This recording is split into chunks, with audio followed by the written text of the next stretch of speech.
Welcome back. In the last video, we touched upon the fact that three-phase sinusoidal currents produce a rotating magnetic field. But we did not discuss why this happens. This is actually one of the very fundamental principles on which the motor works, and it is important to get an intuitive understanding of this concept. Some quantities that we deal with change with respect to time, for example, the currents. These are time domain quantities. Some quantities we deal with also depend on angle in space. Interestingly, this f also depends on time. The idea is to project our thinking to two dimensions, time and theta. But what is this f? Let's find out. F stands for the magnetomotive force, or MMF in short. This is one of the ways in which we can represent magnetic fields. In an electrical circuit, we can view a voltage source as a force due to which the current is produced. Similarly, magnetomotive force is the force due to which flux is produced. Similar to V equal to IR, we also have the Ohm's law equivalent in magnetic circuits, MMF equal to flux into reluctance. When people talk about magnetic fields, they can refer to it using B, which is magnetic field density, or H, which is magnetic field intensity, but whatever we derive for MMF holds true for B and H also. We know that the current in the three-phase windings will lead to magnetic fields, and MMF is directly proportional to these currents. We can write the equations of the MMF as a sine function. But MMF also depends on the theta angle. Let us see how. We have seen earlier how the stator looks like, and this is an image of a real motor. This winding arrangement is also called concentrated windings. There is another way to do these windings. Let's check it out. What we have shown here is a sinusoidal or distributed winding. This is just one phase of the motor. The bigger the circle, the more the number of turns, and X and zeros represent whether the windings are coming out or going in. We will take a wire which will go from one big circle into the other bigger circle, and we'll continue making turns on it. Then we use the same wire and go to the second biggest circle and start winding, but with a fewer number of turns, and this process will continue. This is the same wire, just shown in different colors. If it is still not clear, think of the stator in 3D and then imagine the side view. This image is not an exact side view, but it would look something like this. Here, all three windings are shown.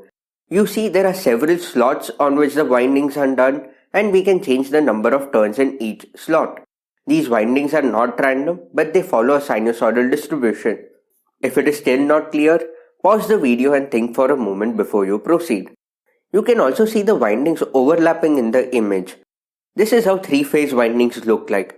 They are not three different stators. All windings are done on the same stator, just copy-pasted 120 degrees rotated. They seem to overlap, but they are not short-circuited. The yellow vectors show the direction of the field produced by each phase. There is one important thing to note. This is an ideal sinusoidally distributed winding. In practice, distributed windings are not done this way as it is difficult to manufacture. I'll put a link in the description if you are interested to know about different types of windings. Sinusoidal windings give a sinusoidal distribution of MMF as MMF depends on the number of turns, whereas the concentrated windings give more of a trapezoidal nature to the MMF. BLDC motor commonly refers to the concentrated windings, whereas a motor with distributed windings is called the PMSM motor, which stands for Permanent Magnet Synchronous Machine. Concentrated windings are easier to manufacture, whereas the distributed windings have fewer harmonics and fewer losses.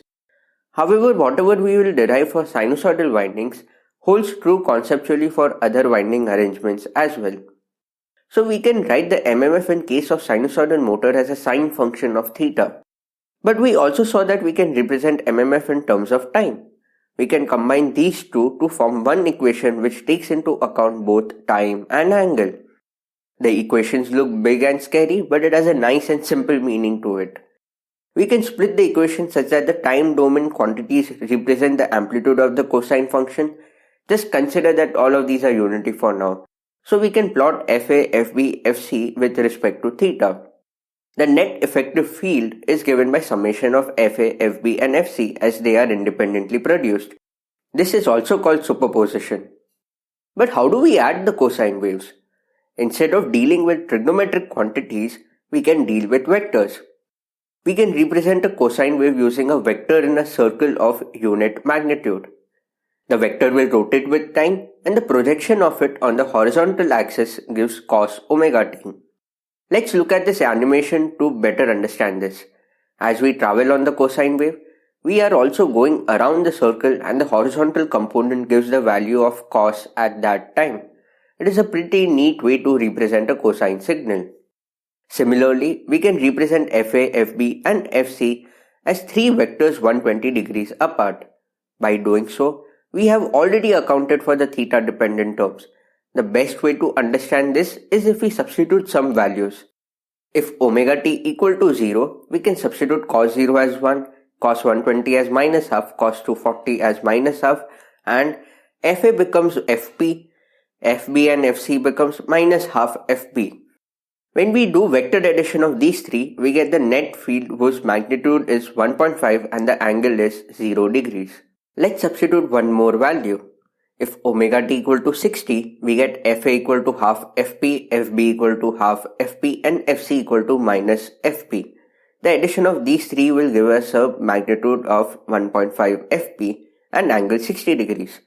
This looks interesting. Let's look at omega t equal to 0 and omega t equal to 60 degrees together. We realize that the components FA, FB and FC do not change their direction. They just change their magnitude with time. Whereas a net magnetic field rotates with time but with same magnitude of 1.5 Fp. So now you know what is a rotating magnetic field. The term omega t comes from the current waveforms, and it is also the speed with which the magnetic field is rotating. So we can conclude that the frequency of currents determines the speed of the rotating magnetic field.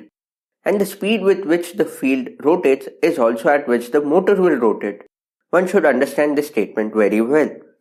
We can also do some mathematical calculations to get the same conclusions. Let us add FA, FB and FC together and use the trigonometric identity for cos A into cos B. What we get is a very simple expression. To understand this expression, let us fix time so omega t is not changing. Only variable is theta, and we can see that MMF is sinusoidally distributed in space. Now, if we fix theta, or in other words we sit on the rotor at 30 degrees for example, then we can see how MMF changes at theta equal to 30 degrees with respect to time. Since we are denoting these vectors in space, this diagram is also called the space vector representation. Most of us must have seen this expression ns equal to 120 f by p. This is the synchronous speed of the motor, and before we derive this, let us understand what is p. P stands for the number of poles.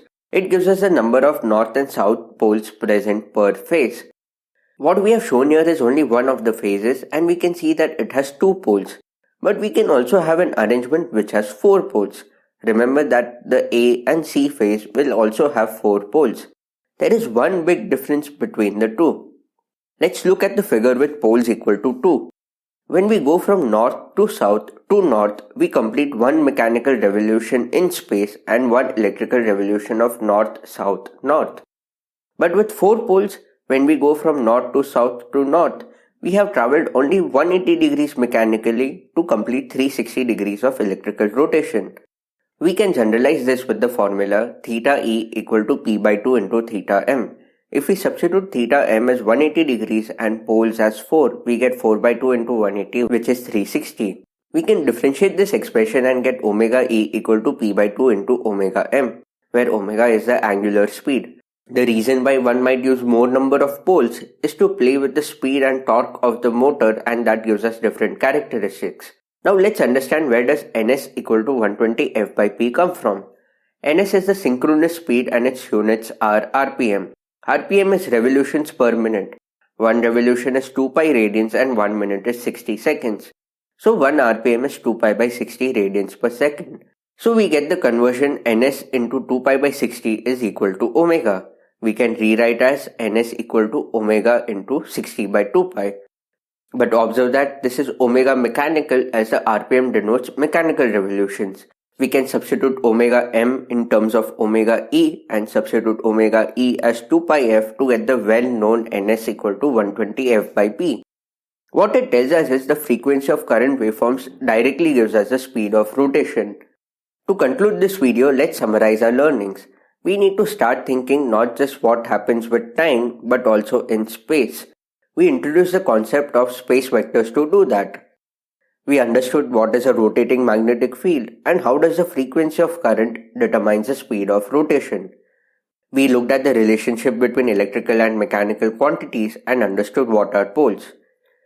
I think we are in a great position to start motor control and learn about field-oriented control. In the next video, we will introduce what we exactly do in a motor controller and understand why do we need FOC. See you next time.